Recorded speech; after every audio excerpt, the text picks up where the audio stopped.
स्वागत है आपका। एनडीटीवी इंडिया देख रहे हैं आप। मैं हूं आपके साथ चंदन भारद्वाज। वक्त हो चला है सुबह की बड़ी खबर का और आइए सबसे पहले नजर डालते हैं देश दुनिया से जुड़ी 50 बड़ी खबरें। ऑपरेशन सिंदूर पर भारत का पक्ष दुनिया भर में रखने के लिए 7 सांसदों के नेतृत्व में सर्वदलीय टीम का ऐलान। कांग्रेस के सुझाए नामों में सिर्फ आनंद शर्मा का नाम, शशि थरूर करेंगे एक दल का नेतृत्व।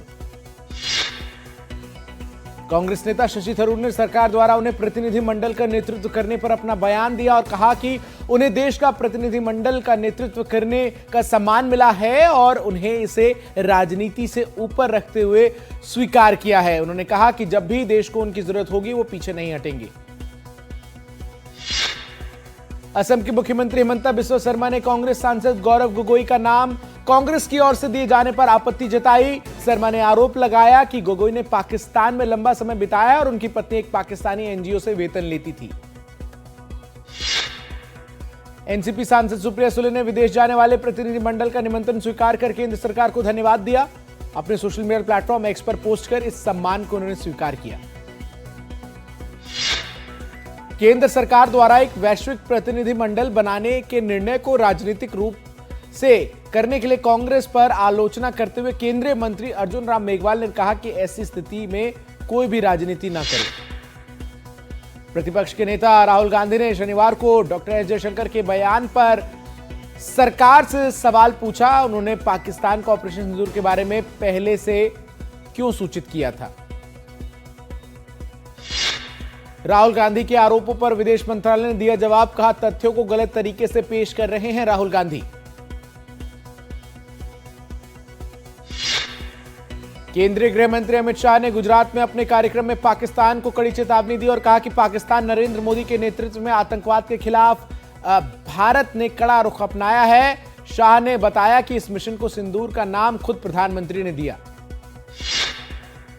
राष्ट्रीय स्वयंसेवक संघ प्रमुख मोहन भागवत ने जयपुर दौरे के दौरान बड़ा बयान दिया। उन्होंने साफ कहा कि भारत किसी से दुश्मनी नहीं चाहता, लेकिन यदि कोई दुस्साहस करेगा तो भारत उसे सबक सिखाने से पीछे नहीं हटेगा।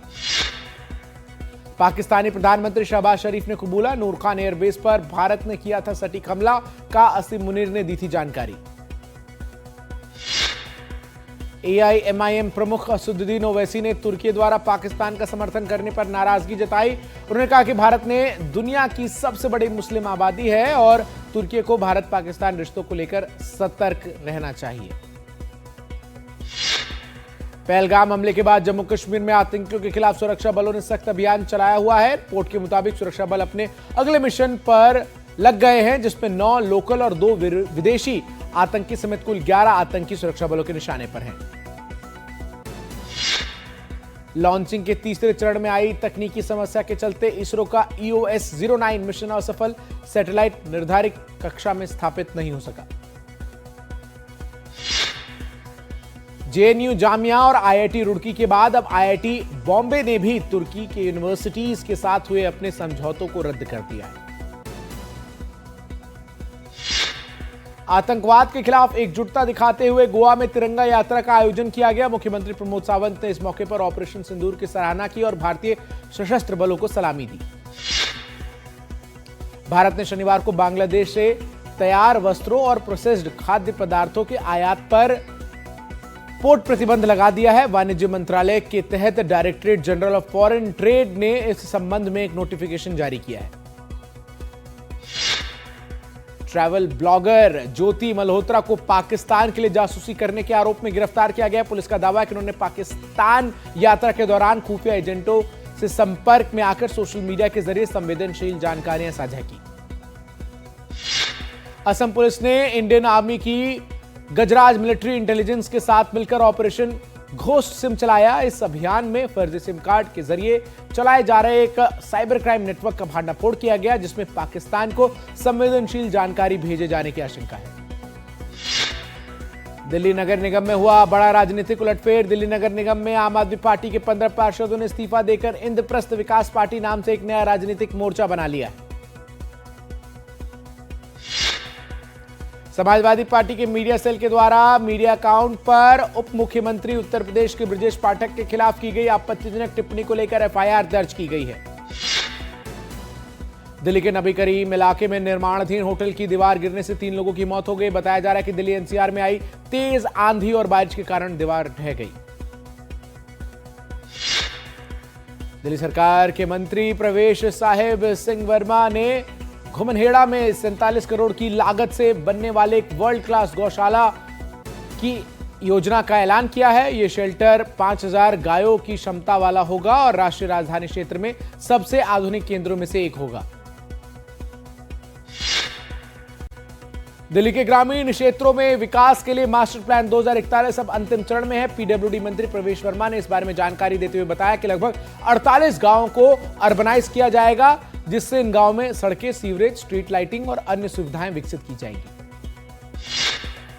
भारतीय मौसम विभाग ने उत्तर प्रदेश में रविवार तक भीषण गर्मी की चेतावनी जारी की है। राज्य सरकार द्वारा जिला प्रशासन को गर्मी से बचाव के लिए जरूरी कदम उठाने और सावधानी बरतने के निर्देश दिए गए हैं।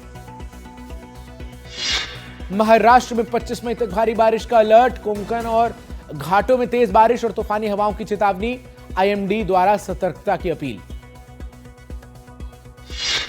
उत्तर प्रदेश में पहली विस्टाडोम कोच सेवा शुरू की गई, जो कटरीन घाट वाणिज्य अभ्यारण्य के दुधवा टाइगर रिजर्व से जोड़ती है। यह ट्रेन यात्रा लगभग 107 किलोमीटर लंबी होगी, जहां यात्री खूबसूरत दृश्यों का आनंद ले सकेंगे।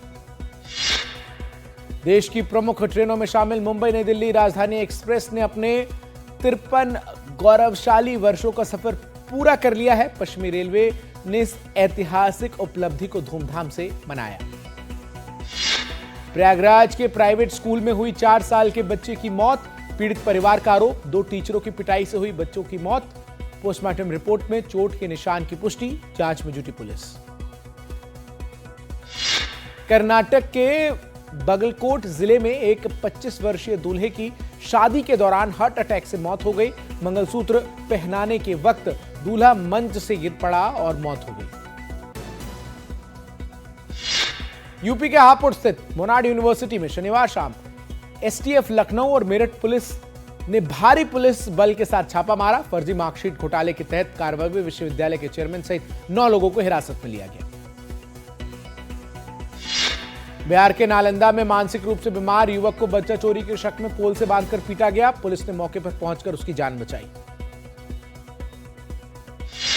उत्तर प्रदेश में 26 वर्षीय एक महिला की शादी के महज 7 दिन बाद उसके पति ने लाठी से पीट कर हत्या कर दी। पुलिस द्वारा आरोपी को गिरफ्तार कर लिया गया। बिहार के अररिया जिले में शनिवार को पारिवारिक विवाद के चलते एक मां ने अपनी ही बेटी को गोली मार दी। पुलिस द्वारा आरोपी मां को गिरफ्तार कर लिया गया।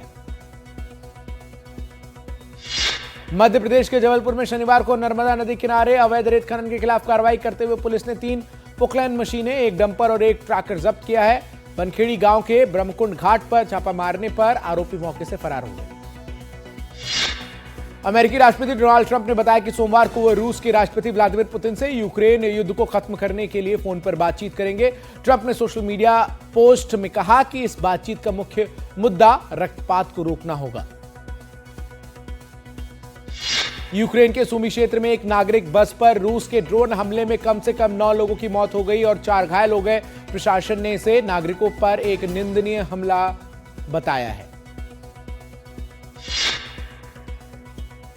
गजा पट्टी के उत्तरी हिस्से में इजरायली सेना ने ऑपरेशन गिदोन चैरियट्स शुरू किया। इजरायली प्रधानमंत्री नेतन्याहू ने ऑपरेशन के बारे में बताते हुए कहा कि इस ऑपरेशन का मकसद हमास पर दबाव बनाकर बचे हुए बंधकों को मुक्त कराना और आतंकवादी ढांचे को पूरी तरह खत्म करना है।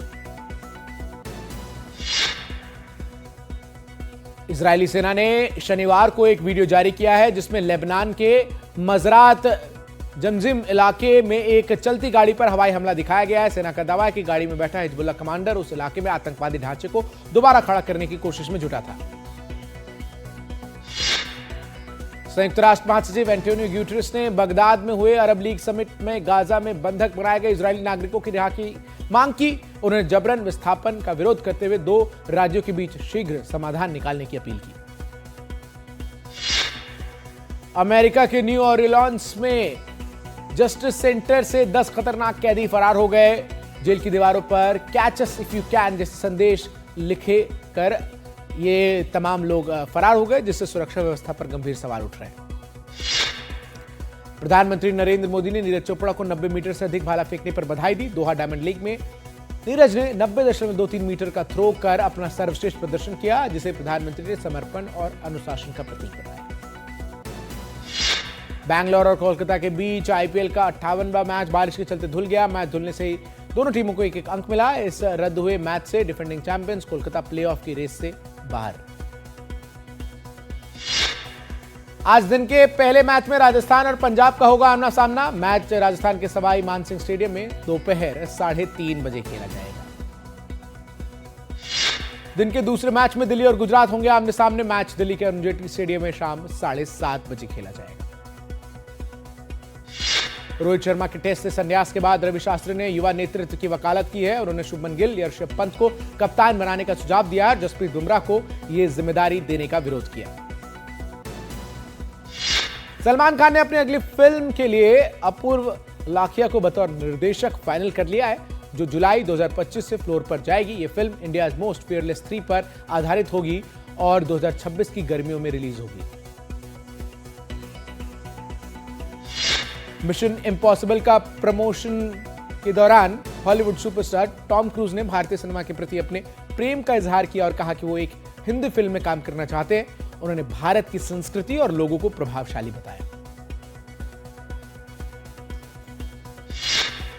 कुछ कुछ होता और कभी अलविदा ना कहना जैसी फिल्मों के बाद रानी मुखर्जी और शाहरुख खान एक बार फिर स्क्रीन शेयर करते आएंगे नजर। शाहरुख खान की बहु प्रतीक्षित फिल्म में रानी एक अहम कैमियो में सुहाना खान की मां का किरदार निभाएंगी। धमाल फ्रेंचाइजी की चौथी किश्त ईद 2026 पर सिनेमाघरों में दस्तक देगी। इसमें अजय देवगन, रितेश देशमुख और शहबाज जावेद जाफरी समेत कई दिग्गज कलाकार शामिल होंगे। और अक्षय कुमार और प्रियदर्शन की फिल्म हेरा फेरी 3 से परेश रावल ने अलग होने का फैसला किया है। रिपोर्ट्स के मुताबिक यह निर्णय क्रिएटिव मतभेदों के चलते लिया गया है और फैंस इससे दुखी हैं।